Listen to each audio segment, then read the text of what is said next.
ერთი, ორი, სამი, ოთხი. შენ რა ქვია მითხარი აბა? რა გვარი ხარ? ფა? რამდენი წლის ხარ? 5 წლის. ყოჩაღ, ტაში დაუკარი? ტაში, ყოჩაღი ბიჭი.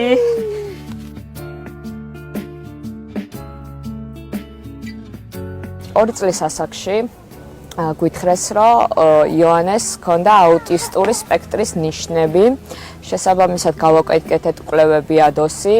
მაშინ უბრალოდ იყო, რომ აუტისტური სპექტრის ნიშანი იყო და ეს არ იყო აუტიზმი. 3 წლის ასაკში უკვე დაუდასტურდა აუტიზმის სპექტრი.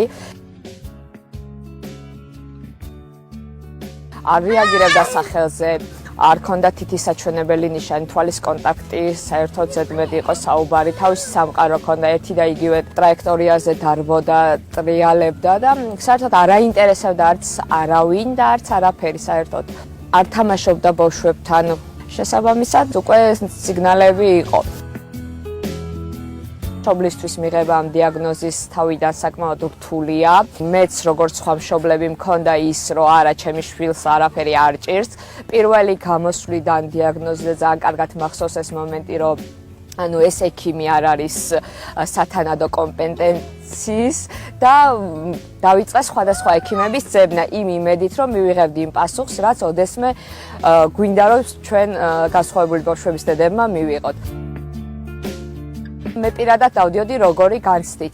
ჩემს შვილს არ აქვს აუტიზმი, მაგრამ მოდი მაინც ვატარებ. კარგს თუ არ გაუკეთებს, არ ავნებს. როდესაც მისი გადადგმული ნაბიჯი, რომელიც იყო ჩემი მიღწევა, თუნდაც ის, რომ უკვე სახელზე იყო რეაგირება. სხვადასხვა ცენტრიდანაც მუშაობის შედეგად მისი მიღწევა იყო ძალიან დიდი სიხარული.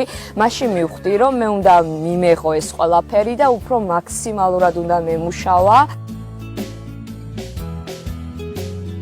ჩემი შვილი სულ იქნება აუტისტი, განსხვავებული ადამიანი, მაგრამ ჩვენი და ოჯახის დავალება, რომ ჩვენ ვასწავლოთ მას განსხვავებული ადამიანად, როგორ იყოს დამოუკიდებელი და როგორ შეეგუოს ჩვეულებრივ ადამიანებთან ერთად ცხოვრებას. თერაპიებთან მქონდა ძალიან მინიმალური შედეგები, მაგრამ ძალიან დიდი დრო სჭირდებოდა ამ ყველაფერს და ძალიან რთულად მიმდინარეობდა როგორც ბავშვისთვის, ისე დედისთვის.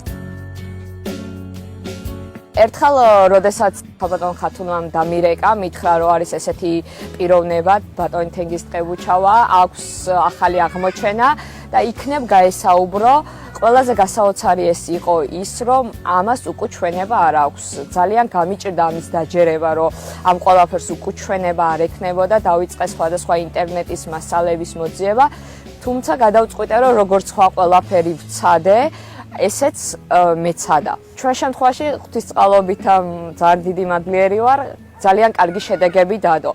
ანუ ერთი და იგივე ტრაექტორიაზე როცა ბავშვი დარბოდა და 4-5 საათის სირბილის შემდეგ დაღლას ვერ გრძნობდა, პირველ რიგში ეს რეფლექსი აუმუშავდა, იგრძნო ბავშვმა საკუთარი ორგანიზმი, დაღლა, შიში, ასევე გაუმჯობესდა თვალის კონტაქტი, სახელზე რეაგირებს, უკვე თვალებში გიყურებს.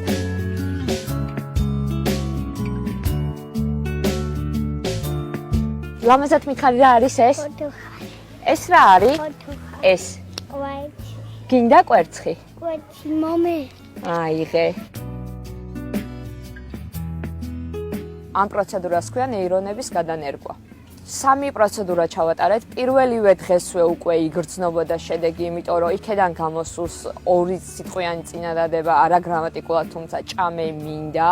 ადრე საერთოდ არ აქცევდა ყურადღებას მის გარშემო რა იყო, თუ მისი ინტერესის სფერო არ ქონდა. ადამიანებს წელსქვევით უყურებდა და ეხლა უკვე თავი აწია და თვალებით ეძებს თუ ადამიანი ჭირდება.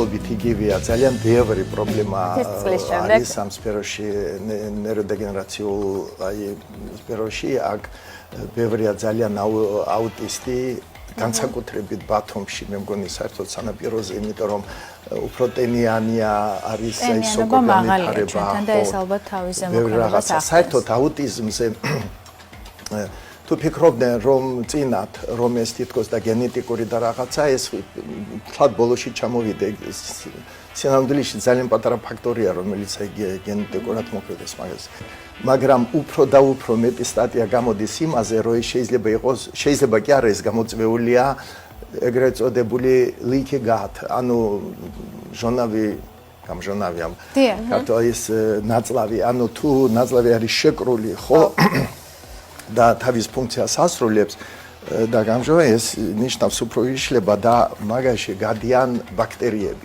ისინი ადიან ტვინში და ბომბარდირებენ ტვინს ამით აიხსნება რომ როგორც წესი 2 წლამდე ბავშვი არის ნორმალური რომ ნორმალური მისი განვითარება ნორმალური ტვება და 2 წლის შემდეგ დაახლოებით ხდება აი ცვლილებებს ხედავენ მშობლები აკვირდებიან ვერგებულობენ თუ ავიღებთ ღეროვან უჯედებს სინც იყოფიან ძალიან ბევრია სხვადასხვა ღეროვანი უჯედები და ამიტომ იმის და მიხედვით რა გინდა ან რომელი უჯედი გინდა რა პრობლემა არის ხო ჩვენ იმას ვიყენებთ მე მომხრე ვარ საერთოდ ესეთი კომბინირებული მიდგომის არა მხოლოდ ერთი რომელიმე აგენტი ანუ სხვადასხვა მითი კომბინაციის მისი გაძლიერების რომ მოხდეს სინერგიზმი ხო რომ უფრო ძლიერი ეფექტი და სწრაფი ეფექტი ამიტომ ჩვენი შედეგები არის ძალიან კარგი მე რო დავდივარ ამერიკაში კონფერენციებზე მე ვხედავ რომ ჩვენი